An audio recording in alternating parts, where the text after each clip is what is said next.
non-Christian, a lot of times when we'd have a street preacher come to our college campus, a lot of times what characterized them were they seemed angry, they seemed a little self-righteous, and they were just wanted to scream at people. I don't know.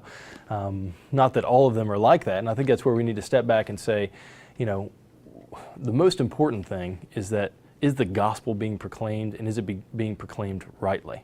Because I've heard tons of people who don't do street preaching in that way, and I think it can be very effective. I mean, in fact, when you look through the scriptures, you see Jonah was a street preacher. You've got Peter, Paul, Jesus, they all did, as it were, street preaching. And I think the most important thing is, are people proclaiming the gospel?